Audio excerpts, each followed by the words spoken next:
क्या जो हम डिसीजन लेते हैं वह पहले से ही निर्धारित होता है या कोई और शक्ति भी हमारा मार्गदर्शन करती है? कृपया हमारा मार्गदर्शन करें। आभार गुरुदेव। पल में पवन घनेरी चलती, पल में पत्ता हले न चल। पल में पवन घनेरी चलती, पल में पत्ता हले न चल। पल में पंछी उड़ते देखे, पल में आए कटा दे गल। पल में कूप तालाब सुखा दे, पल में कर दे जल ही जल। पल भर में वो भीख मंगा दे, जिनके लारे लश्कर दल। पल भर में वो राजा कर दे, जिसके कर में श्यामी दल। पल भर में वो राजा कर दे, जिनके कर में श्यामी जल। पल भर में वो जवान बना दे, पल में कर दे वृद्धा बल। कहते हैं कर्ता से डरिए, कहते हैं कर्ता से डरिए, कर्ता कर दे घड़ी को पल। समय से बलवान कुछ है नहीं जीवन में, वक्त से बड़ी कोई चीज़ होती नहीं है। और कभी कभी हमारी जो गहरी तृष्णाएं हैं, समय, अगर आपने समय पर विजय नहीं पाई है, अगर आपने समय को नहीं जीत लिया है, समय को जीतना स्वयं को जीतना, स्वयं को जीतना अस्तित्व को जीतना, अगर आपने समय पर विजय नहीं पाई है, तो प्राय आप उन अपेक्षाओं, उन आकांक्षाओं, उन उद्देश्यों, उन अपनी कामनाओं से कहीं दूर खड़े रह जाते हैं। भगवान श्री राम के राज्याभिषेक का बहुत गहरा स्वप्न था राजा दशरथ का, कि मैं इतने शानदार ढंग से ये राज्याभिषेक करूंगा कि पूरे रघुकुल में कभी हुआ नहीं होगा।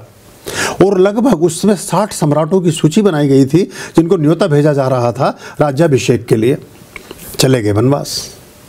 भगवान श्री राम के जितने भी चर्चाएं विश्वामित्र और वशिष्ठ और बाकी गुरुओं से हुई, जब भी वो गुरुकुल में पढ़ते तो उनसे पूछते थे कि आप, बोले मेरी बड़ी इच्छा है कि मैं अपने पिताश्री के अंतिम समय में उनकी बड़ी सेवा करूं, उनके चरणों में ही रहूं, उनकी सेवा शुश्रूषा कर सकूं, अंतिम दर्शन भी ना कर सके। कहते हैं कर्ता से डरिए, कर्ता कर दे घड़ी को पल। अवतार भी ना छूट पाए हैं, तो बहुत आप जिस चीज़ को सोचते हैं कि हम इसको संयोजित, संतुलित और मैनेज्ड कर लेंगे, आप गलत सोचते हैं। मैंने ऐसे कुछ लोगों को देखा है अपने जीवन में, जिन्होंने किसी धन संपत्ति के लिए, किसी प्रॉपर्टी, किसी मकान, किसी ज़मीन, किसी जायदाद, किसी घर, किसी पैसे, किसी भी तरह की प्राप्ति के लिए कुछ ऐसी योजनाएं बुनी कि उन्हें लगा कि हम ही इसका स्वामित्व भोग पाएंगे। जब वो सारा कुछ क्लियर होकर के उनके प्रपंच, षड्यंत्र या योजना या मैकेनिज्म या गणित जो भी उन्होंने किया, वो सारे पत्ते उनके ठीक बैठते गए, शतरंज के मोहरे ठीक पड़ते गए और वो उसमें विजय प्राप्त कर गए। तो पता चला उनको लकवा मार गया, पता चला उन्हें ब्रेन हेमरेज हो गया, पता चला वो डेथ हो गई उनकी, या वो जैसी संपत्ति उनको प्राप्त हुई उन्हें किसी ऐसी चीज़ में फंसे कि वो जेल में जीवन काट रहे हैं, सारी संपदा वहीं की भी रखी रह गई। बड़ा अद्भुत मामला है ये। इसको तो इसलिए मैं हमेशा बोलता हूँ कि किसी भी योग से पहले, किसी भी भोग से पहले उसका योग होना बड़ा ज़रूरी है। अगर ज़िंदगी में योग नहीं निर्मित हुआ, और योग निर्मित होता है, योग कहते हैं जोड़ को, लिख रहे महायोग, कुल योग, योग मतलब बराबर, तो योग कहते हैं जोड़ को। और सबसे बड़ा जो जोड़ है, जो फेविकोल के भी दादाजी का जोड़ कह लीजिए, वो है परमात्मा के साथ जुड़ाव। जिसका परमात्मा के साथ जुड़ाव न बन सका, उसका योग कभी फलित नहीं होता। और उसी योग की बात कर रहे हैं आज के श्लोक में, जो भगवान श्री ने कहा है कि तू तो मेरा सखा और मित्र और प्रिय है, स्नेही है, इसलिए ये पुरातनतम योग की दीक्षा तुझे दे रहा हूँ। यही वो योग है जो ईश्वर से जुड़ाव बनाता है। तो अगर ईश्वर से जुड़ाव नहीं बना तो किन्हीं भी चीज़ों से जुड़ाव कर लीजिएगा, वो कभी भी चिरस्थायी नहीं होंगी, वो सुख देने वाली नहीं होंगी, वो सदा सर्वदा आपके पास नहीं होंगी, उनका सुखपूर्वक आप भोग कर नहीं पाएंगे।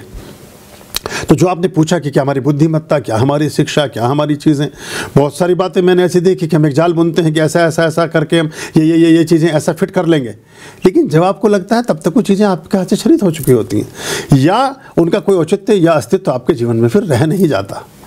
तो अगर हम इस सत्य को समझ लें और प्राथमिक बिंदु के रूप में ईश्वर के साथ अपना एक संयुक्तिकरण कर लें, एक जुड़ाव बना लें, तो फिर सारी चीज़ें माइनस में ही आपके साथ होती हैं और माइनस माइनस प्लस होता है। खुश रहिए। आर्याम अभयाम भज रे चित संत